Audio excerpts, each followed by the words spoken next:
दूसरा पार्ट में जो है एक कहानी की शुरुआत युद्ध की परिस्थितियों में होती है, यानी कि युद्ध के समय जो है ये पूरा परिस्थिति यानी कि देखने को मिलता है।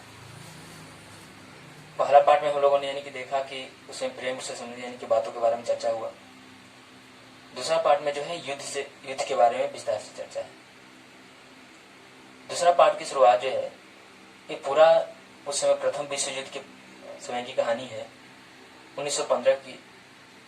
जब इनकी प्रथम विश्व युद्ध जब शुरुआत हुआ था तो उस समय सभी भारत के सिपाही जो है ब्रिटेन की तरफ से जो है गए थे इनकी प्रथम विश्व युद्ध के लड़ने के लिए, जिसमें जर्मनी के खिलाफ जो है फ्रांस में जाकर भारत के सिख सिपाही जो है वो जाकर युद्ध लड़ रहे थे।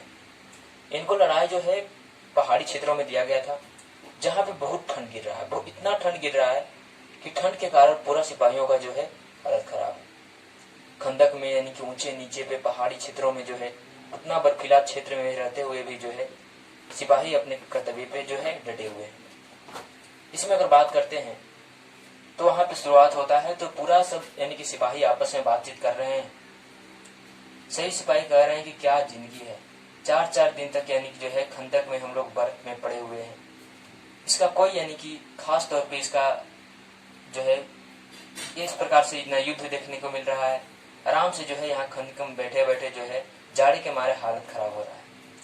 उसके साथ साथ आपस में बात कहते हैं कि अगर हमें सरकार एक भी आदेश दे दे तो एक जर्मनों को जो है 7 जर्मनों को जो है अकेले मारूंगा, यानी कि जर्मनी से भी युद्ध में जो गए हुए थे और फ्रांस की तरफ से लड़ रहे थे। तो बोलते हैं कि यानी कि अगर इस प्रकार की यानी कि क्या जिंदगी है, दिन में जो है हड्डियां यानी कि जकड़ गई है रहते रहते जो बर्फों में। इस प्रकार से जो है पूरा व्यवस्था यानी कि एक तरह से पूरा बर्फीली भाग था और खंदक में किसी तरह से कैंप बना के ये लोग रह रहे थे।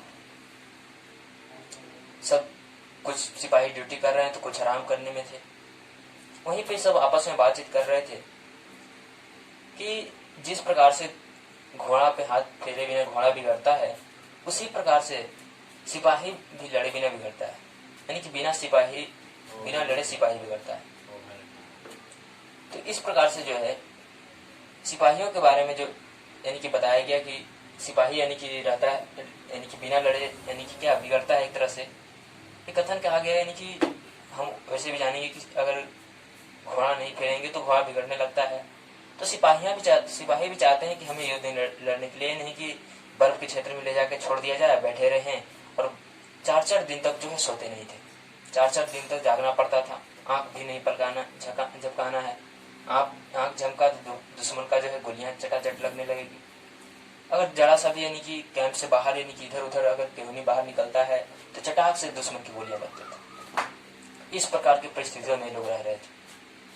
आपस में उस समय चर्चा करते हैं क्या यानी कि हमारा यानी कि यहाँ पे स्थिति हो गया है, सरकार हमें युद्ध लड़ने के लिए भी नहीं बोल रही है, आगे बढ़ने के लिए भी नहीं बोल रही है, नहीं तो अकेले जो है 7 जर्मनों को मार देते। इस प्रकार से जो है आपस में बातचीत कर रहे थे। वहीं पे जो है वजीरा सिंह बोलता है कि इससे तो अच्छा था जो मेम साहब है वो हम लोग को बहुत मानती है, हमें किसी भी प्रकार की कमी नहीं होने देती।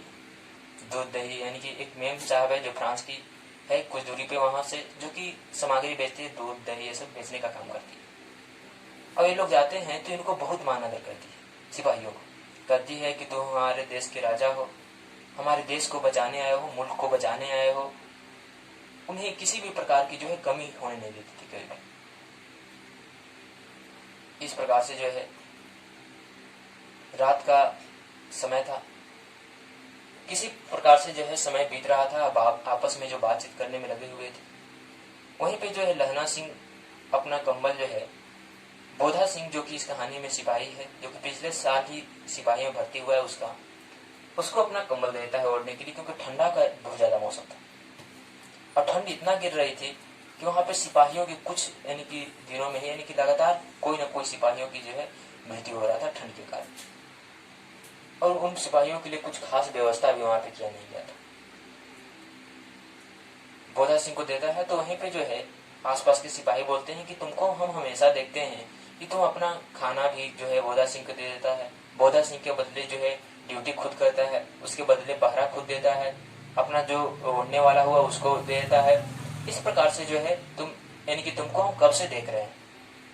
लेकिन वहीं सरदार अजार सिंह बोलते हैं चलो ये सब बात छोड़ो, अब हम लोग आपस में आओ कुछ यानी कि गाते हैं जिससे कि मन बहल जाए। बहुत दिन यानी कि लगातार जगह जगह जो है हालत खराब हो गया। सभी सिपाही एक जगह इकट्ठा होते हैं और कुछ यानी कि अगर बात करें तो जर्मनी को यानी कि बहुत यानी कि ये लोग दुष्ट मानते हुए जो है आपस में जो है सिख भाषा में सीखते और अपने जो भाषाओं में जो है एक गाना गाते हैं और झूमते हुए चारों तरफ से गाना गाते हैं।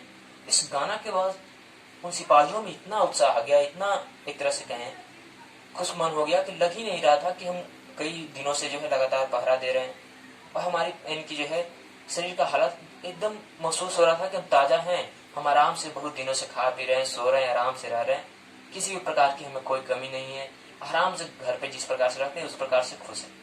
ऐसा महसूस होने लगा उस गाने के बाद। सब सिपाही खुश नजर आ रहे थे, सब में जो है एक तरह से नई ताजगी उमड़ आई थी।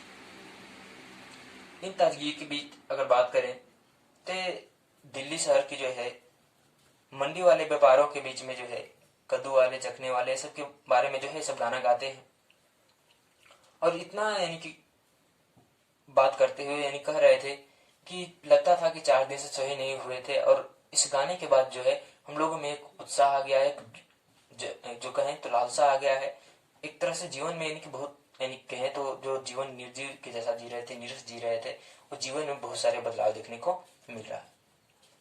इस तरह से कहानी का दूसरा पार्ट समाप्त होता है।